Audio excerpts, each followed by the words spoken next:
Welcome to the West End Video Newsletter. My name is Joe Piccolo, your host for this week's newsletter. We have two special guests today. First, we have Carolyn Hughes, Director of Education of the Bostonian Society, and James Campano, editor of the West End Newsletter. Welcome to the show today.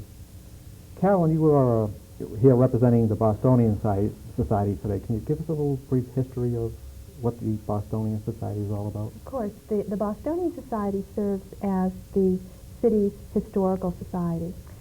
Traditionally, we work out at the Old State House Museum in downtown Boston, and we have traditionally worked with revolutionary themes and with the downtown area, the general history of the city. And right now, we are expanding our mission to include a lot of different activities with the diverse neighborhoods in the city, and exhibitions and programs that will represent a broad scope of Boston history, including, hopefully, up to the very present day. Oh, great. And recently you've undertaken a very special project regarding the Old West End of Boston, and you are coordinating this special program. Can you tell us how that's going? Well, the West End exhibition that we're all collaborating with, it's a really exciting collaboration for the Society. We determined very early in our planning over the past few years that we really wanted to talk about the Boston in the 20th century. It's a part of the city's history that hasn't received a lot of attention. And one of the neighborhoods right next door to our museum is the Old West End, which has gone through several metamorphoses over the course of 300 years. And so it seemed like a natural for us to look at the West End.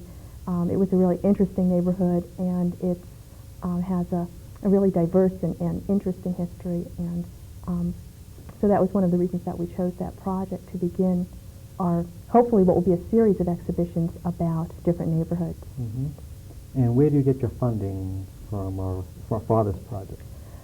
For part of this project, we've been very lucky to receive funding from the National Endowment for the Humanities, which is a federal program which serves a lot of different cultural organizations. And the exciting thing about the funding that we've received for this project is that it enables a very small society like the Bostonian Society to do in-depth research on any aspect of history or the humanities. We would never have been able to afford to do the kind of research and talk to the many different people that we've talked to without some of the funding from the endowment. That's great. And the Bostonian Society has a special library that people could come and visit and look at different parts of Boston. In fact, it's one of our most visible and most highly used parts of the Society's programs is our library, which has approximately 10,000 images of all the neighborhoods of Boston. We started with our research, of course, in our own library, and we were able to locate about 25 images of the West End, plus a variety of maps and prints and different things to help us interpret the neighborhood.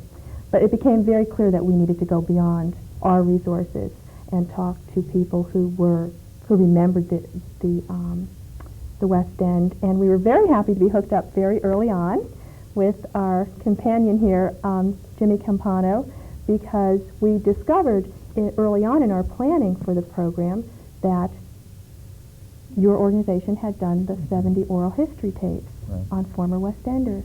Exactly.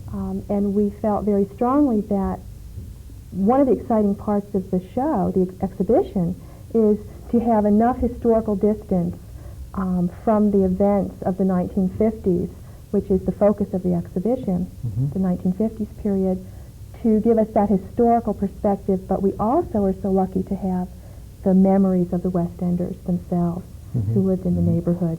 And so that juxtaposition of history and memory is going to really be the whole focus of the exhibition. And do you get people from all over the country to come and visit your library? And do you get many requests to see things from the Old West End, or pictures or photos? Especially now. It's interesting that our reaching out to ask people for information about the West End has brought a lot of people into the museum to look at our collections as well. Mm-hmm.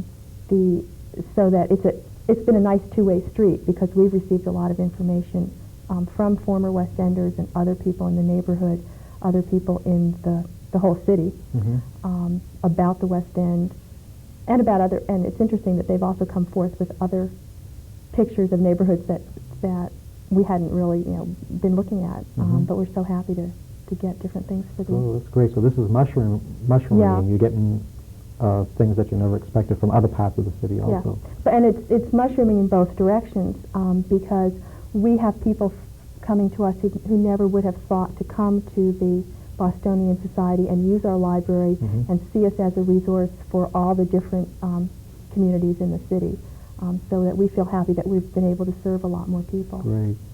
And I know in our West End newsletter, we've put some put some requests in for memorabilia. Have you received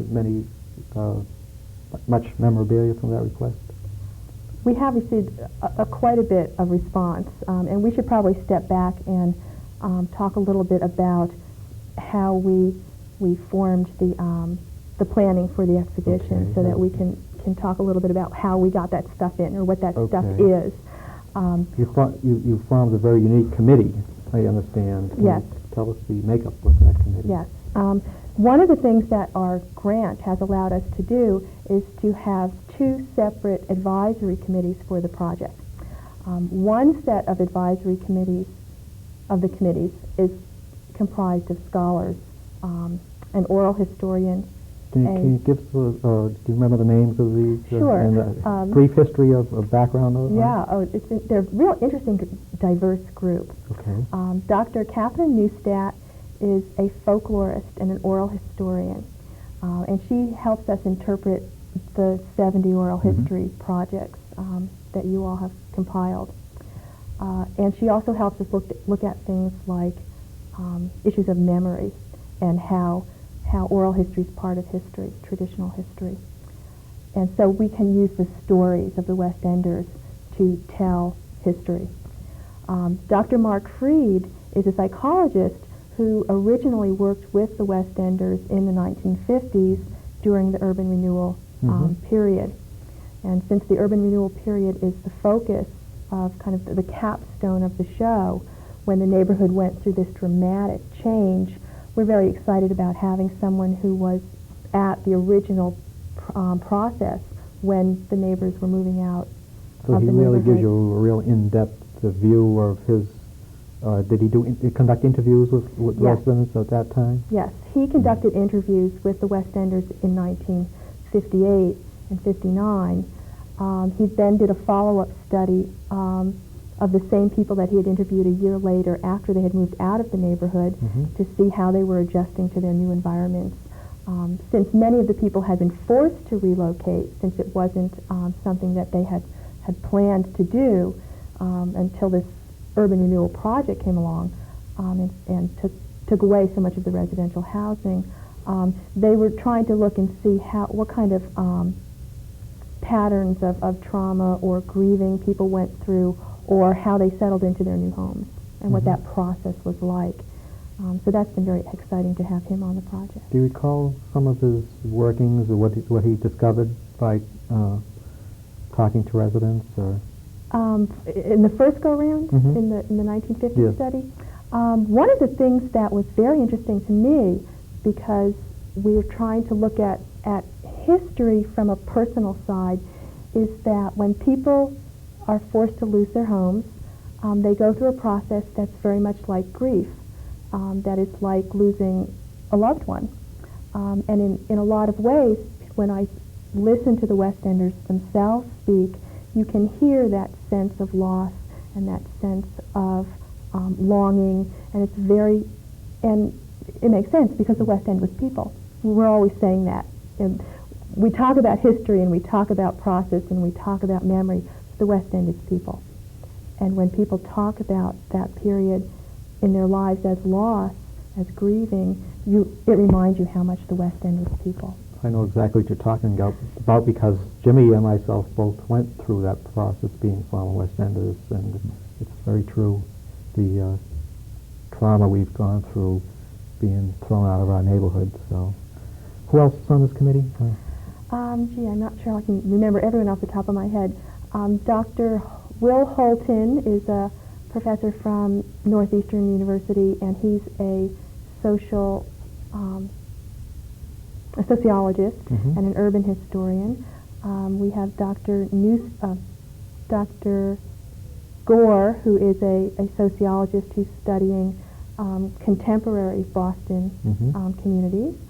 And we have Dr. Brown, who is from University of Massachusetts, who is our political historian and our Irish historian.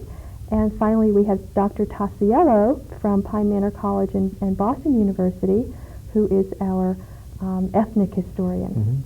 So we're trying to represent a lot of different groups that were in the North End, the West End, and a lot of different disciplines.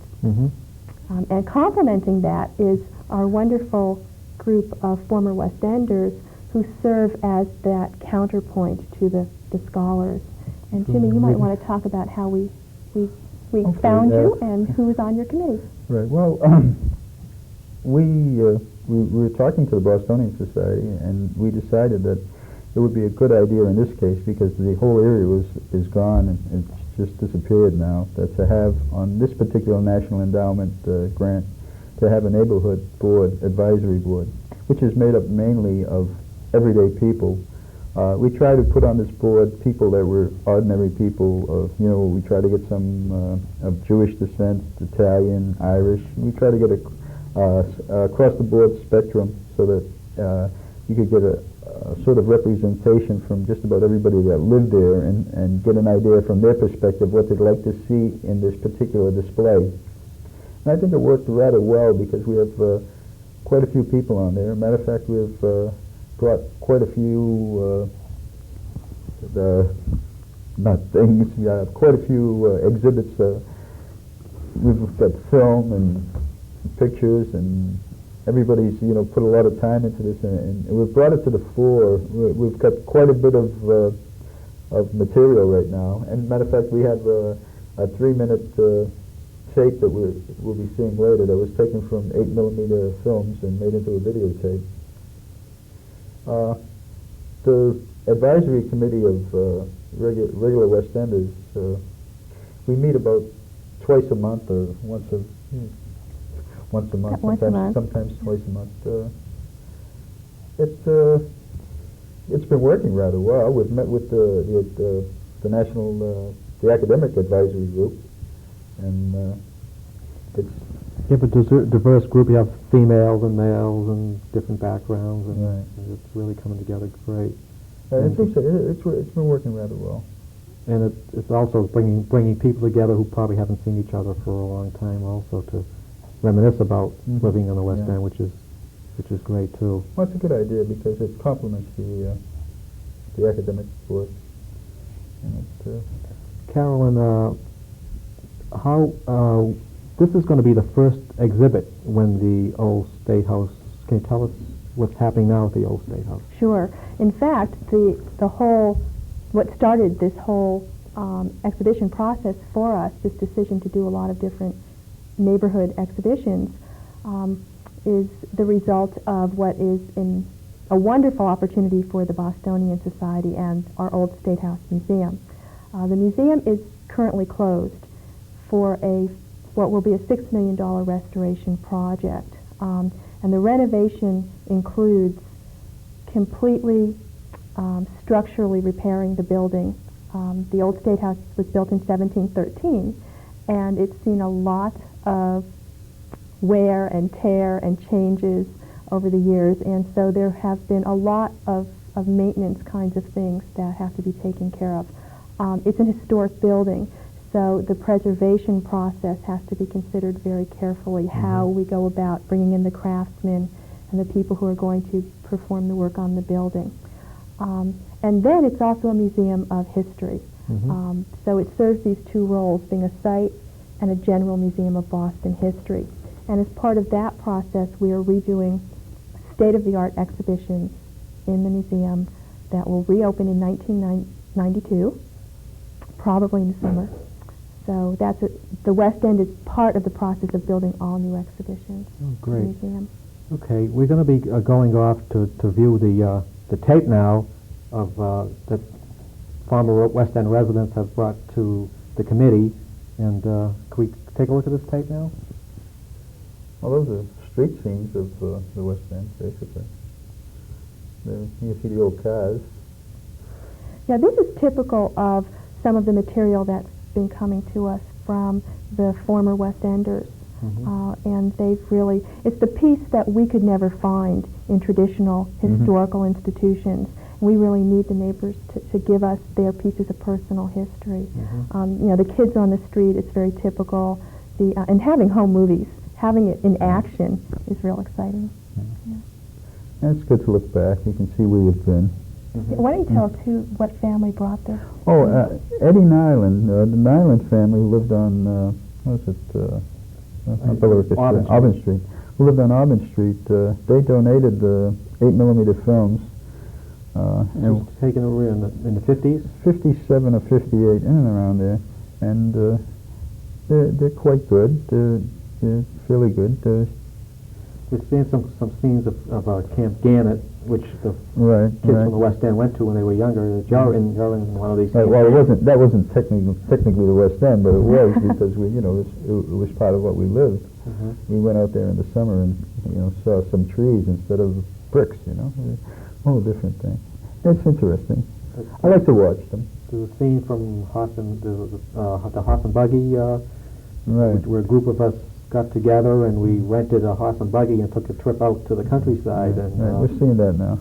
And I was in that myself, and that was quite fun. And one of the things I recall is when the horse and buggy, one of the horses just went wild and took off, and boy, was I scared because we could not control this horse. But we had a great trip out to the country and back to the West End, so that was very unique. Yeah, these types of films are interesting, like I say, because you can look backwards and see where you've been. And it was, in your mind, when you think back, sometimes it gets fuzzy and you start putting different streets on top of each another street. But when you look at them like this, you can see what they really were, and it brings you back and it clarifies your mind. It's like, after you're drinking wine, some of the wine tasters, they clarify their mouth so they can taste it again. Well, it's the same with, watching these old movies. It clarifies the mind. You can look at them and get a whole idea of what it was back then. And the really unique thing about this is when you watch old movies, most of the time you could go back and visit the place where these movies were taken, but we can't go back and visit the West End. It's no longer there. That's just on video. So these are real unique movies, and we thank Eddie for bringing them to us. Okay, we're back live now on the studio, and I hope everybody enjoyed the insert, and those of you watching who were part of these, I hope it brings back some memories that you'll never forget. Getting back to your project, Carolyn, how long ago did you start this project? Well, technically we started the project actually 2 years ago. Well, a year and a half ago, when we really were trying to plan a broad plan for the museum. And our board really very much wanted to do something about the West End. One reason, because it's a neighborhood we're not traditionally associated with. And in getting the message out to people that the Bostonian Society isn't just a downtown organization, but it really saves and interprets and really celebrates the history of all the neighborhoods. We really were looking for a good historical piece, something that nobody else had really been studying and presenting to the public, and yet was part of that neighborhood story. And the West End was really perfect for us. You're getting some of your material from the West End Branch Library, I understand? Yes, the West End Branch Library has a really excellent finding aid for discovering repositories of West End history. They've done a lot of the preliminary research, made our lives a lot easier.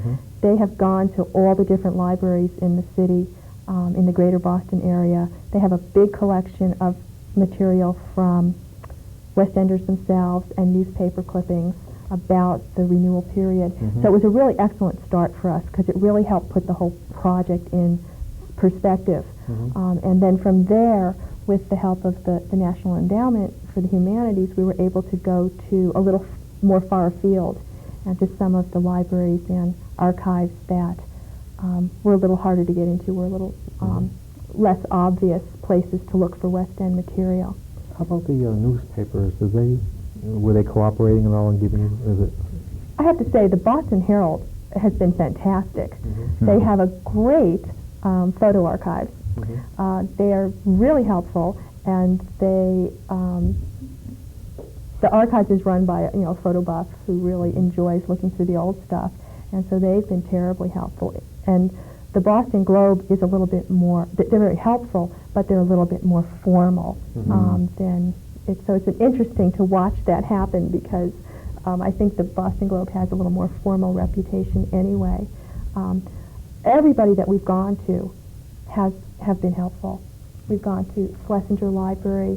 The West End House has been great. And I think that's an important thing to mention, that a lot of the things that we're looking at from a historical perspective are still alive and well today, like the Peabody House, and like the West End Library, and like the north slope of the hill, that whole section of the West End that still survives. So we're trying to bring that into the story as well, that yes, there's a piece of the West End that is certainly gone, and it was certainly a difficult time, but there's this other piece that's still there. And it's an important part for people to have.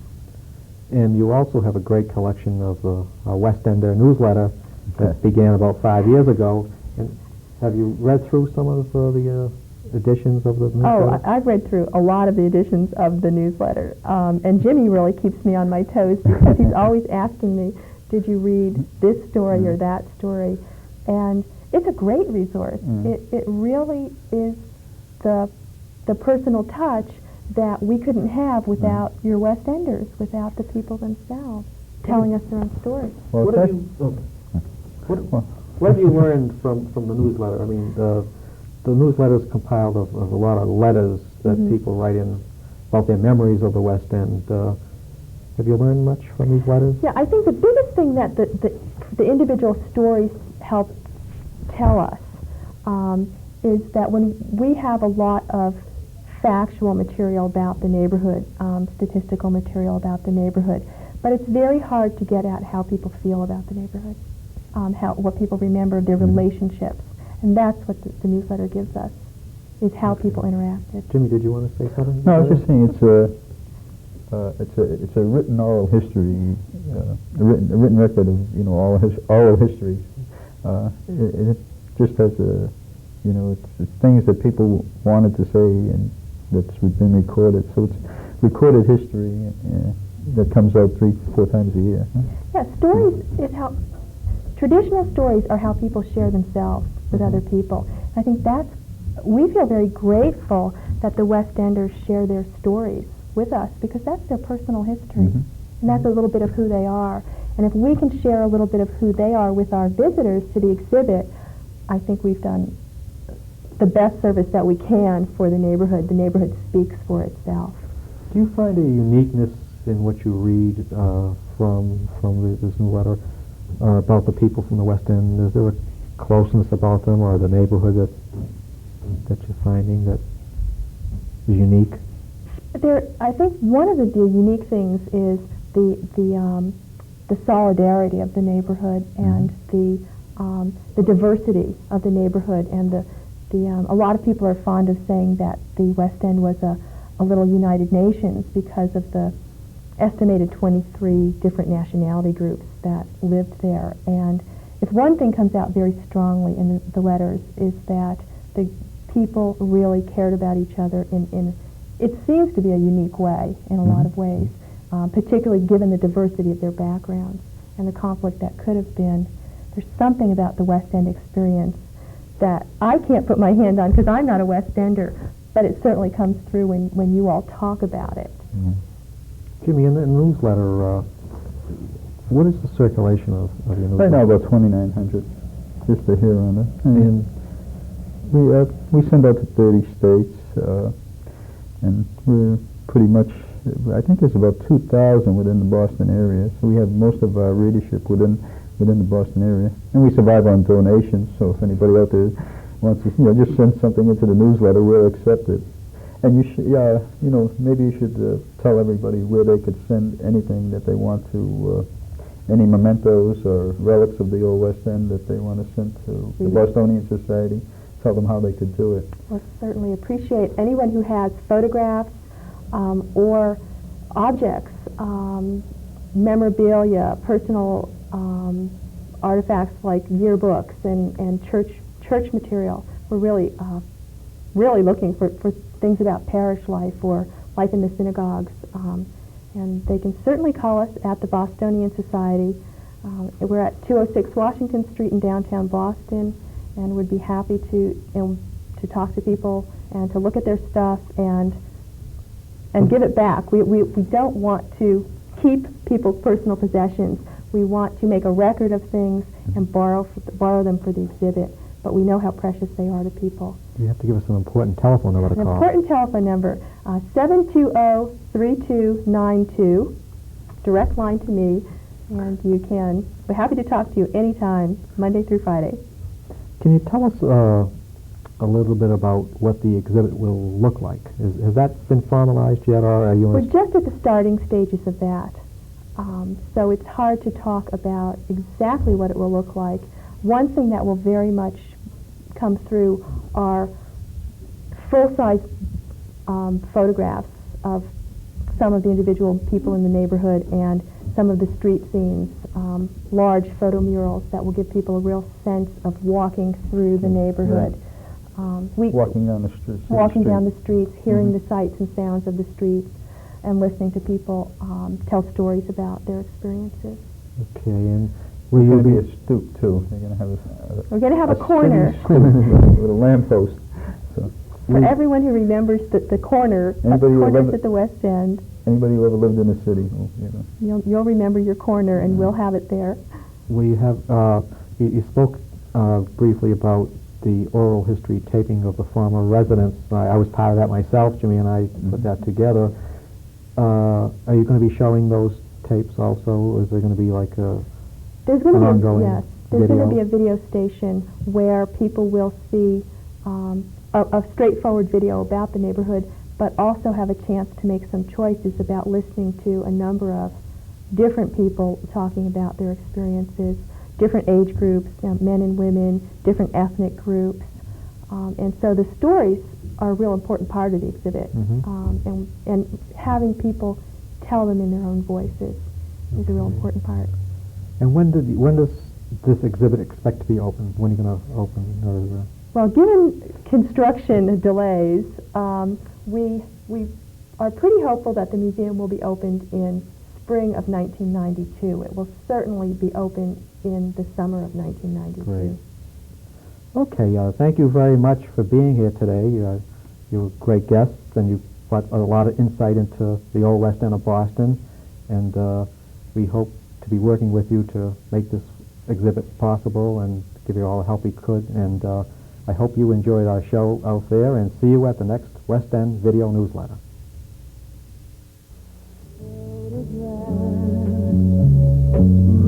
Covered